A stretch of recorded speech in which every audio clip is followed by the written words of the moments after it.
My name is Beck and I'm going to be talking about some books that I have DNF'd. If you don't know what DNF'd means, it's like did not finish. It's pretty self-explanatory. It means I just stopped reading this book or stopped reading this series. So let's get into my list, shall we? The first book on this list might be a little bit of a surprise because I've seen a lot of people talking about this book lately, and it's The City of Brass by S.A. Chakraborty, and I read this a couple of years ago. I believe I have a review on my blog of when I first read this, but I gave it a 3 instead of like a 4 or 5. So it's not like a bad rating, but it's a book that I didn't love because of the direction it went in, and it started out in Cairo. There are jinn and there are demons and creatures and stuff, and it had a really cool magical setup that I really was invested in finding out more about, but then it took us to a different place, the fantasy land of Divabad, and the politics there, and I didn't connect with the love interest, I didn't connect with the characters, and I didn't connect with the setting because I was so attached to Cairo. And I think the series goes back to Cairo eventually, and that's what I was interested in mostly, but I didn't want to do all of the work to get through the series to eventually end up back there because I don't know when that happens. So that's why I ended up not continuing this one.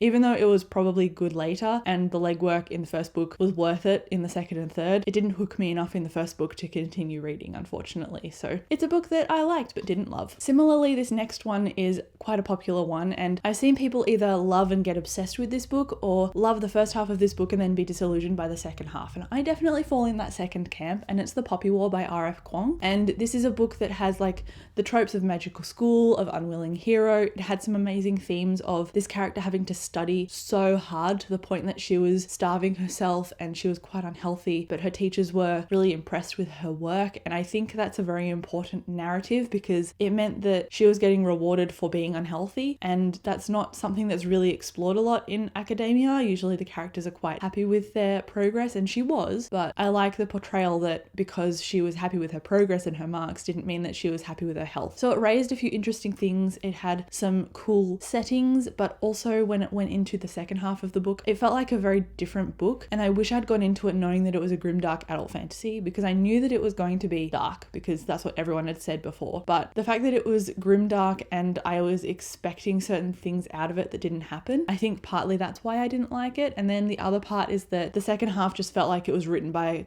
a completely different author, or not a completely different author, but the tone of it was completely different. It was like a 180 compared to the first half. And so what everything had been set up with was suddenly shafted off the table, and I was like, hang on, I'm just kind of trying to grapple with what's going on now because all the characters that we were built up with at the start don't necessarily travel into the second half in the way you'd expect because it goes from a school setting to a war, and it was a little bit too jarring for me, so I'm not going to continue reading it. I think in the past I said that I would, but I'm not connected to the characters, so I don't know why I would essentially waste my time when I could be reading something that I know I'll probably like more. Next is a book that I have not talked about for a very long time, and I initially did a review on my blog for this, and it is Godblind. I don't know what the author is. I think Anna Stevens, maybe? And it's a book that I can't even remember if I gave it 1 star or 2, but it was very busy in the terms of perspective because there were a lot of points of view, and it was an adult fantasy and it had some really dark, gritty stuff in it. But I think when darkness is done, it can be implied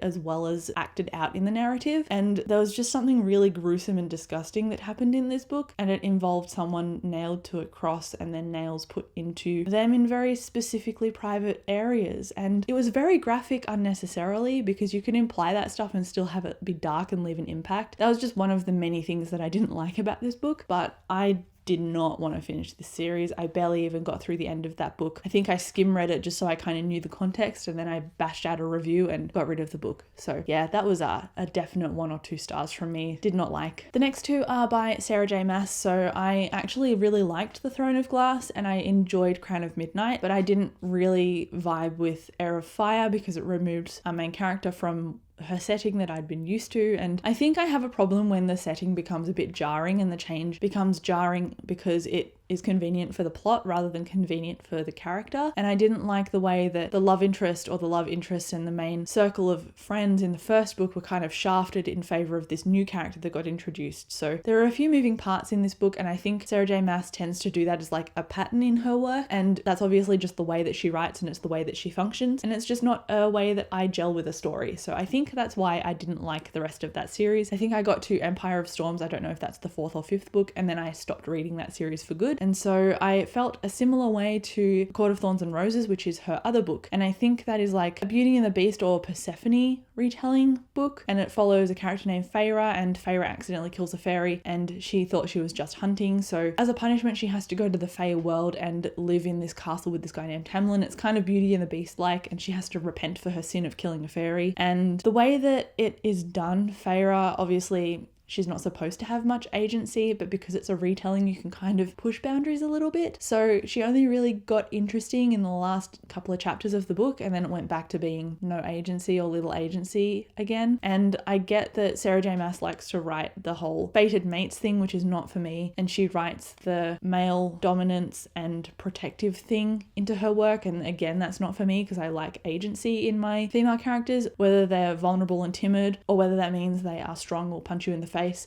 Like, you don't have to be strong in order to be a strong woman. I just don't get that roundedness from her characters, but that might just be my reading of it. So take this with a grain of salt. If you're a Sarah J Maas fan, I'm not slamming the fact that you love the books. I'm just saying that they're not for me personally, but I obviously read other stuff that's like guilty pleasure for me that probably isn't guilty pleasure for someone else. So, you know, swings and roundabouts. We all like different stuff, and I just don't gel with Sarah J Maas's work, and that's really all it is. The next book is An Ember in the Ashes, and this is a very popular young adult fantasy book as well, and it's like a Roman Empire setting, and there's a school, like an academy, where people are really cutthroat, and it's about this girl who, I think she sneaks in and she encounters this guy named Elias, and he's training to be a soldier but doesn't like the way that the mask of the soldier literally merges with your face when you're going to graduate. It's kind of symbolic of the fact that you can't separate yourself from this ideology anymore, and his mask is not really connecting to him. And it's interesting thematically, and I actually enjoyed the first book, and I read the second and enjoyed it as well, but it's been so long since I've read those books, and the third book and I think the fourth book now is out, and that's the series completed, but for some reason it just fell off my radar. And I think the covers changed as well, and I had the old covers, so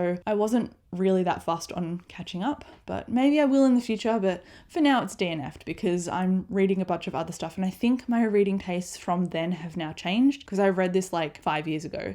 So yeah, I think my tastes have changed since then, but that doesn't mean it's a bad book by any means, because I know a lot of people like it for a reason. I'm just one of the people who accidentally let it go, and now it's too late to return. So now let's throw back to me talking about Feyre having no agency, because this next one is pretty much the same deal. Caraval by Stephanie Garber, the main character. I think, no, it's not Scarlet. I don't think it's Scarlet. I think that's the sister. I'm not quite sure on the names because again, I read it a while ago, and I do have a review, I believe, on my blog. And I think I potentially gave it a 3 stars, but then I reduced it later because after I'd kind of ruminated on my thoughts, I was like, no, I really didn't like it. So I think it follows our main character who is escaping their father because he's an abusive father, and she goes to the city of Caraval, or to a show called Caraval, and she gets swept into this magical world. And the way that she keeps making decisions are just not informed, and she does not learn from her mistakes. And I like a character who has good self-awareness and identity and tends to, yes, make mistakes, but also recognize that they do, and that informs a lot of the tension and a lot of the growth for me, and that just didn't happen in Caraval. So yeah, I don't want to continue reading that series, and obviously that's why it's on this list. I think I read it when I was trying to form my opinions about what fantasy I liked reading, and that's why I picked it up in the first place. Also, I was doing a lot of reviews at that time for publishers, and so they sent me a book for free in exchange for an honest review. So while I'm not paying money for the book, I'm technically paying in my time spent, because I'd read the book and then I'd have to write a review and all that kind of thing. Because I was doing a lot of those kinds of reviews, I think that was eclipsing the fact that I could try and pick out books that I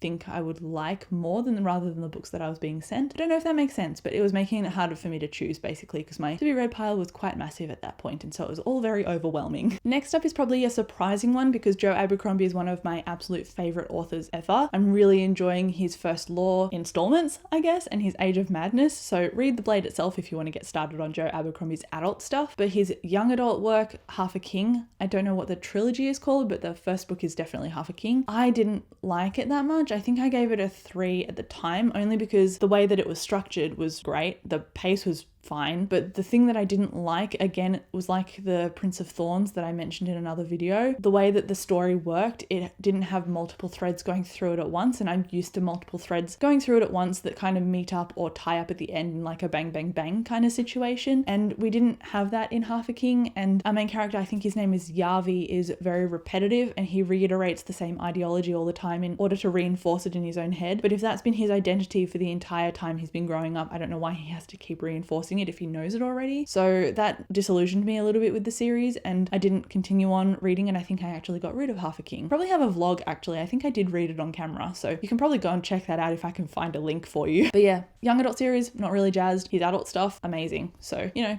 just because an author might write something that you don't like initially doesn't mean that he can't or they can't write something in the future that you'll like. So I'm glad that I stuck with Joe Abercrombie, because I am very much keeping up with his new releases because I really like his writing of adult work. Next is actually a book by another one of my favorite authors, Jay Kristoff, and this is Stormdancer by him. Stormdancer? I think I said it right. And this is the first book in his steampunk fantasy Japanese inspired series. It's a trilogy that he wrote a very long time ago, and I remember reading the first book and just being bored by the writing style. I think he's improved a lot with his writing style and his flair for character since that trilogy, because I only read the first book. I didn't continue, like I said. I gave it 3 stars and it was kind of meh. Yeah, I don't have anything more to say about it other than the fact that I'm glad, like with Joe Abercrombie, I tried his other work because I really enjoyed it. I really liked his Illuminae Files series and I really like his Nevernight series. So anyway, moving on. The next 2 are by the same author, and that is Anthony Ryan. I've got The Waking Fire and also Bloodsong, and these are 2 books that I liked. Well, I liked Bloodsong more than The Waking Fire. Both of them are adult fantasies. Bloodsong follows this main character named Valen, and as a young boy, he is taken to this essentially like a school or a training ground, and his father abandons him there and does a deal so that he stays there. I think his father benefited financially from dropping him off, but Valen is now trained to become like a soldier or assassin kind of character. There is an underlying magic system that he's kind of tapped into but is not properly explained in the first book. It like just happens within the narrative. So I think if I continued, I'd see that developed more, which is something that I was interested in. But when it came to Bloodsong, it was all in Valen's perspective, and so I liked his opinions, I liked his voice, I liked the way he observed things. But when it went into the next book, Tower Lord, I think, it didn't stay with Valen, and I understand that from a story perspective that you want to broaden your horizons and go to different characters. But if you set the entire first book in one perspective and it hadn't even had a hint of any other perspective whatsoever, and then you suddenly change tack in your second book, it's going to be a little bit jarring. So that, as well as the fact that the voices of everybody that we experience in the second book, at least up to the point that I read it, I can't remember where I stopped, they all sounded the same to me. They all sounded kind of reminiscent of Valen's voice, and if you're going to write a multiple perspective fantasy, you're going to have to vary it some way so that I can easily pick up on who's talking and what situation they're in and what their opinions are, because I felt that if I mixed all the characters around in that series, they'd all have pretty much the same reactions or similar reactions to different scenarios that they're faced with. And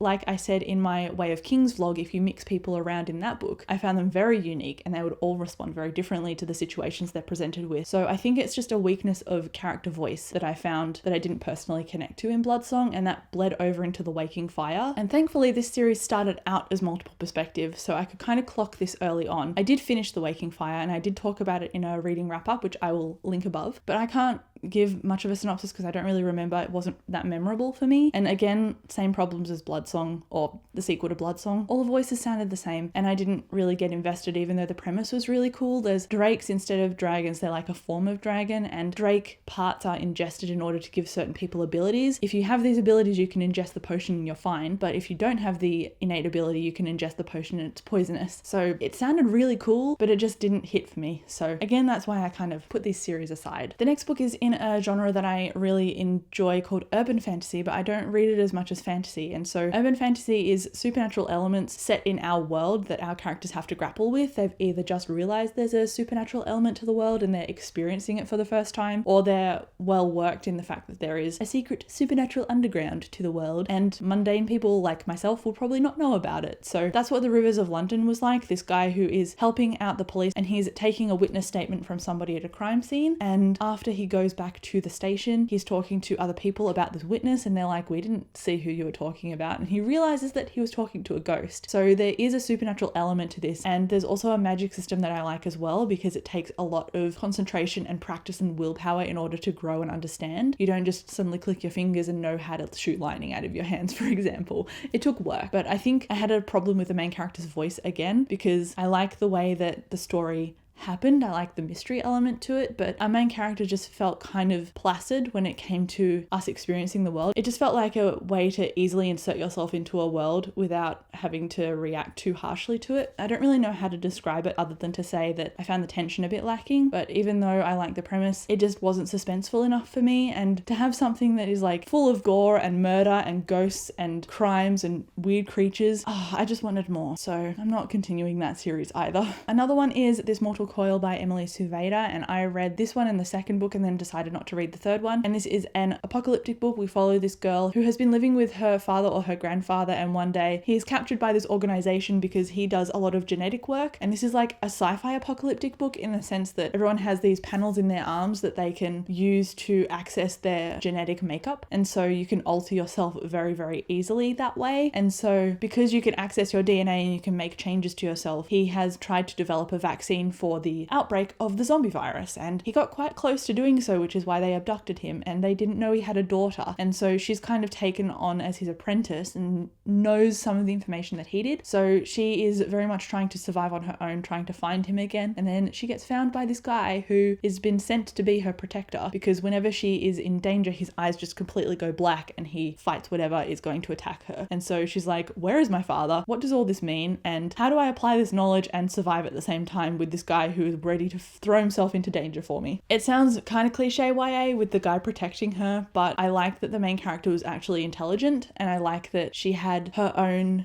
specialized background when it came to these panels. And I don't know, I just really like the world, and the zombie premise was actually really cool as well, because after the zombies get to a certain point in the infection, they suddenly become explosive, and so you have to stay away from the spores that they produce when they explode, otherwise you'll get infected as well. And it was an interesting take on a zombie virus, which I liked, and yeah, I don't know, I just didn't like the direction it went in after the second book. I again found certain things repetitive over books 1 and 2, and then I didn't really love the direction it went in towards the middle and end of the second book, so that's why I didn't continue reading. But I liked that it was fast and action-packed, and it was like sitting down with popcorn to watch an action movie. That's the best way I can describe it. I liked it, but I'd rather spend my energy on finishing another trilogy or another series that I'm more emotionally invested in. I have 3 more books left on this list. Well, 2 of them are actually manga, so let me get into those next. First one is Blue Exorcist, and this is a manga that I read like 8 volumes of, and it goes on a lot longer than that. It's like an action, adventure, supernatural manga, and it follows our main character. I can't remember his name, but he is the son of Satan. He's like half Satan's son, and so he has this ability to wield blue fire and turn into kind of like a demon creature, and he needs to keep that secret because when he's going to this academy, again, magical school, you'll know that I like it, he has to keep this secret because this school is a demon hunting school, and so they train all their students to kill demons. And so him and his older brother know about this ability and this relation to Satan. Nobody else does. So that's the premise, but the way that it continued into the volumes, it had so many characters in it that I just didn't care about their ripple effect and their reactions, and wanted to know about our main characters. And because it diverted from those characters, I wasn't as invested, so I couldn't justify spending so much money on each volume of manga to continue. That is one of the manga series that I have DNF'd. The other one that I've DNF'd is probably a surprise, is Attack on Titan, and I'm DNFing this for a bit of a different reason. The only similarity is that there are a lot of characters in this, and so when it diverts from our main group, I don't care as much, and that's what some of the later volumes tended to do. I got 10 volumes into this series and I liked it a lot, but I don't know how I can justify buying more of it when I don't give the volumes at least 4 stars a lot of the time, 5 stars some of the time. Most of the volumes I'm giving a 3 stars solid rating, and I need to like a manga more in order to motivate myself to buy more, because again, they're expensive. So while I did give like volume 8 of Attack on Titan a 5 out of 5 stars and I loved it, I didn't give the same ratings to 9 and 10, which I also owned, and so I decided to stop buying the series after I finished reading the volumes that I own. And then the last book on this list is actually A Game of Thrones by George R.R. Martin. I did a reading vlog about the 3rd book, I think, so I'll link that if I remember. And I stopped reading this series because even though I like that it was building up the world and it was so detailed and I had so much to bite out of this story, I didn't like the way that women were constantly portrayed in this series. And I know that that's an issue across books 1 and 2, and I read up to book 3-ish, but it was done in a way that could be not discarded or ignored. I don't think it's a good thing to ignore violence against women in books. I just meant that it wasn't a defining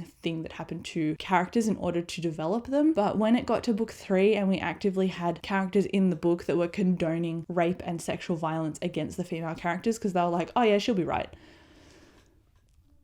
didn't like it. So that's why I DNF'd the Game of Thrones series. I watched the TV show to the conclusion and that was a mistake. But yeah, that's the end of my list. I'm gonna end it on Game of Thrones because it's a big series, so why not wrap up there? Let me know if you finished reading Game of Thrones. Let me know what characters you like. Let me know if there's anything in this list that you're like, why are you not finishing that? Because it's amazing. There's probably a few of those, let's be honest. But thank you so much for watching this video. I will chat to you down in the comments and I'll see you in my next one. Bye.